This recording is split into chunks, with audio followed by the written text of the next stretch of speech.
Alright guys, today is another episode of Club Review, and today I'm looking at Manchester United, who, an interesting season to say the least, I think. So without further ado, let's get into it. Okay, so Man United's form this season has been interesting. It started off really well. They won 4 of their first 5 games, I believe, in the league. They beat West Ham, Newcastle, Wolves, and Leeds on the opening day. Yeah, they absolutely battered Leeds, but also drew to Southampton. So, yeah, good start. And then it all went to crap, losing to Aston Villa in the last minute and missing a last minute penalty.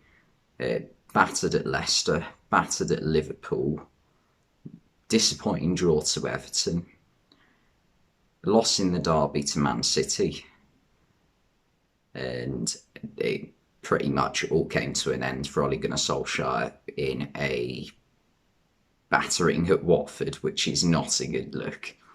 That was the end of Solskjaer's reign. There was a Tottenham win in there as well, but still nowhere near covers it up, does it? Carrick did all right in his couple of games he had in charge. I think they got a draw against Chelsea and also beat Arsenal. But since Raniek's come in, it started off all right, then went a bit disappointing, and then the past couple of games has gone back again. So it's been a massively mixed package for Man United in terms of form this season. Champions League, they've done quite well to get through the group. The group was quite a tricky group, to be fair. Villarreal and Atalanta, 2 good teams, and also Young Boys somehow managed to beat them on the opening night. But they have gone out to West Ham in the League Cup in the opening round, but have beaten Villa in the FA Cup. So yeah, form, it's all over the place. It's good, it's bad, it's ugly. But yeah, that's just Man United. Okay, so I believe Manchester United's best starting 11 has David De Gea in goal. No way. And then in the back four, I've gone with Diogo Dalot, Raphael Varane, Harry Maguire, and Luke Shaw. I've picked Luke Shaw because despite he's had a poor season so far, he had such a good season last year. Like, he was the best left back in the league for me last year. Had a decent Euros with England, but it just hasn't happened for him this season. But I think partly that's down to the fact that Man United as a whole have been quite poor at times this season.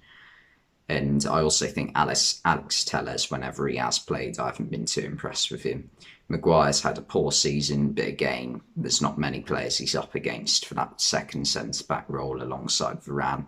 It's a toss-up between him and Lindelof, I guess. And Dalot has been so much better than Wan-Bissaka. Then midfield, I've gone with McTominay and Nemanja Matic. I believe Nemanja Matic is Man United's best holding midfielder, or not even holding midfielder, like one of the 2 that play in front of the defence. And the reason I probably would have gone Matic and Fred, because Fred has impressed me a lot recently. But I didn't pick Matic and Fred purely because I don't like the idea of 2 left footers in that sitting midfield role. But McTominay's not much worse than Fred for me. I think they're on a similar level, and McTominay I quite like. So I've picked him alongside Matic. I feel that's a good defensive midfield, if you like. Then 3 attacking players behind the striker, Jadon Sancho on the right, because I know it hasn't started off really well for him at Man United so far. It's been average at best. Might even be being a bit not even complimentary, generous with that. But I just can't see a way in which the transfer or the signing of Jadon Sancho doesn't turn out well eventually, because he is a quality player. Bruno Fernandes, always consistent. Whatever Man United have been doing over the past 2 years, he's been doing good. Marcus Rashford, I've picked because although he hasn't had a good season this year, people slated him for having a bad season last year. if you look at his numbers, he was doing better than Sadio Mane. So, I mean, he's still very good. It's just a poor season. But again, like Luke Shaw, partly that could be down to the rest of the team being poor. And he is a quality player, Rashford, there's no denying it. And then up front, I've gone with Edison Cavani. I'm not going to lie, this morning I did have Mason Greenwood penciled in, but swiftly removed that after what has come out about him. But Cavani's still a very good player. He works hard for the team, he creates chances and he scores goals. I picked him over Ronaldo because I obviously Ronaldo, he's one of the greatest of all time, but he's 37 next week. You know, you can't expect him to be like running like in as intense as he needs to be a Premier League player at his age. So I haven't picked him. But yeah, that's the best 11 I feel for Man United. Okay, so Ralph Raniek, I mean, it's been a all right start, I guess. I think he's had 8 games so far in the league, and might have just the one FA Cup game along with that as well. Beat Villa in the cup. It was poor. It wasn't a great performance, but they somehow got through. And in the league, there's been a few wins, 1 loss, and a couple of draws as well. So, but again, they haven't really played anyone of the highest calibre. The toughest game they've probably had is probably Wolves at home and Villa away, I think. I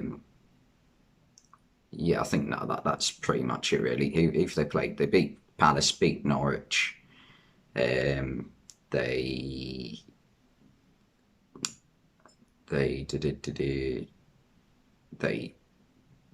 beat Burnley, drew to Newcastle, and have beaten Brentford as well recently, as well as West Ham at home as well. So they've had a couple of tough games, but nothing major yet. So it is hard to judge him. I don't think he's done a bad job so far. He confused everyone with the formation he was using at first. But, you know, he's doing all right, I guess. Okay, so in terms of incoming players that I feel Man United need, I've picked a right back, a centre back, and a defensive midfielder, because I feel like they've got so much quality in attack that they're gonna find a way to like make some players work eventually, if Raniek has got any sense. But in defence and midfield, they are slightly weak still in areas. So at right back, I've picked Cesar Azpilicueta because he's a free agent in the summer. So, I mean, anyone can sign him. I don't know if Azpilicueta would feel a bit disloyal to Chelsea if he did sign for United. But if they can get him, he's an experienced player, great passer, and a really strong tackler as well. He's versatile. And yeah, he would be a brilliant signing for Man United. And then defence, this one's not happening in a million years, but I feel like this is what Man United need. Nathaniel Phillips from Liverpool. He's a proper defender, proper centre-back. You know, he's very good on the ball, great passer, good tackler, brilliant in the air. Like, he doesn't lose headers, gives his all for the team, which, I mean, can you say that about Man United, all of Man United's defenders? I think he'd be a brilliant cheap signing for Man United, but unfortunately, Liverpool won't sell to them. And then the final position I've gone with is defensive midfield, and I've gone with Aurélien Tchouameni for France. And partly this is down to a few games I saw of him in the World Cup qualifiers. And I've seen a few highlights of him playing for Monaco this season as well. He's brilliant tackler, brilliant ball winner. You know, in midfield, he like the amount of times he wins the ball during games is incredible. He's strong, like for not the biggest player, and yeah, he would be a brilliant addition to Manchester United's team. And yeah, they do need someone in that midfield area, because if we look at Matic, he's ageing. Van der Beek, he's going out on loan to either Crystal Palace or Everton, it looks like. So that just leaves McTominay and Fred really, and Pogba, but Pogba's not very good in that position. So yeah, they need someone like him, I feel. Okay, so in summary, United, they're improving since Solskjaer's been sacked, but it still feels like something's slightly missing in like midfield.